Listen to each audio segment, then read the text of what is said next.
With me today is Cindy Diccianni of Diccianni Financial Group, and this part in the video series, we're going to talk about bonds. So let's get started by just explaining a little bit about what are bonds.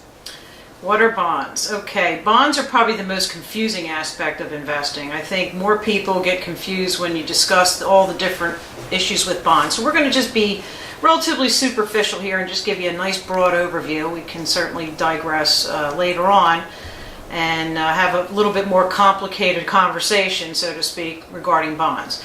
Bonds basically are fixed income securities, and what that really means in English is that you are lending a company your money so that they can then pay you back over time, which would be the coupons, and they would give you back your money and interest. That's basically what a bond is. Now, a bond could be involved with governments, it could be involved with municipalities, and bonds can also be involved with companies.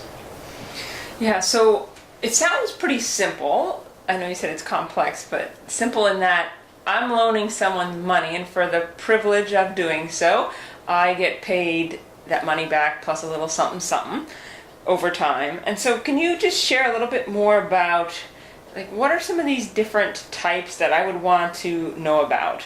Because lately in the news there's all kinds of things about government bonds, and a lot of us when we were kids we may have bought that little government bond at the bank, although they're not in paper anymore, I hear.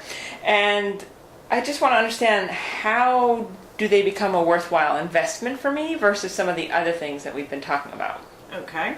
In our last video, we talked about stocks and the fact that stock is ownership in a company. Bonds, you're basically lending a company or a municipality or the United States government or whoever we're talking about. You're basically lending your money to them so that they can use the money for whatever they deem necessary, and then they're going to pay you back. The advantage of them is they generally, depending on the type of bond that they are, have a lot less risk than the stock market would have. So therefore, it stabilizes your portfolio. It gives you income depending on what time frame that you could potentially need. You can ladder the bonds out or tier them out so that they all mature at different times, and you get interest rates and interest return on your money over time.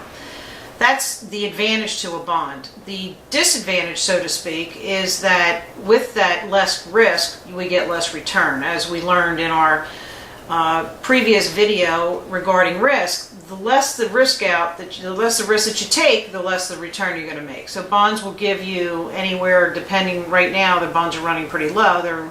Some bonds are less than 2% and up to about 4%. So you can make some money on bonds right now.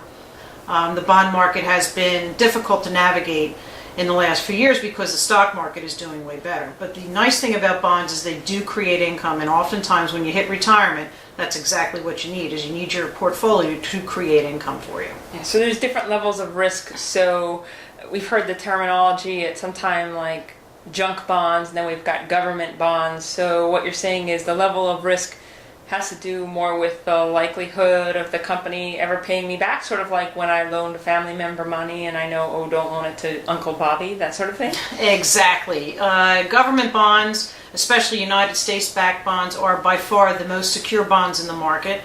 Some government bonds have shorter durations than others. They're called bills.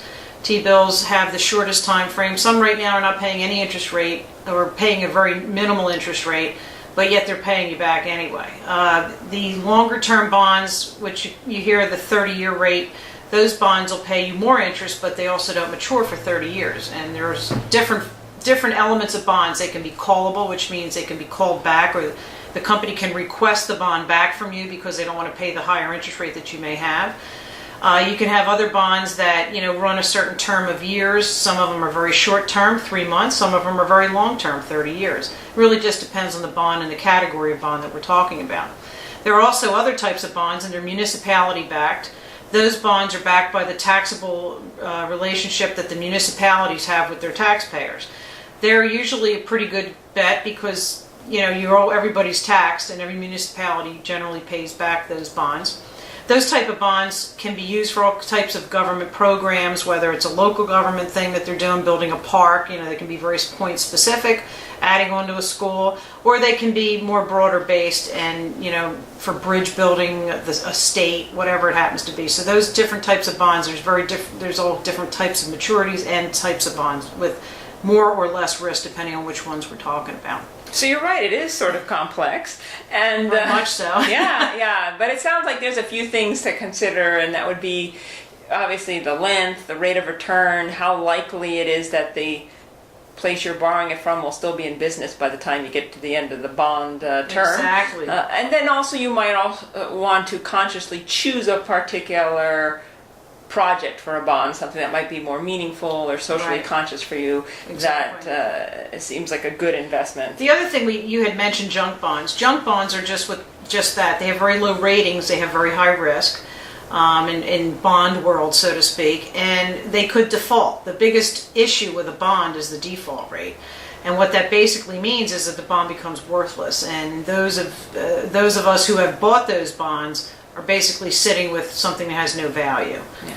So oftentimes when I build a bond portfolio, I ladder them out or build a tier of different types of bonds so that kind of minimizes some of the risk. Yeah. So part of how this works, what I'm hearing, is you combine different kinds of bonds. And I know we previously talked about stocks. We'll be talking about mutual funds and annuities and other sorts of vehicles in upcoming episodes. But how do bonds and stocks perhaps work together to be part of an overall financial plan? Well, they're inversely proportional to each other, and basically what that means is that they're negatively correlated. When stocks go up, technically bonds should be going down, and vice versa.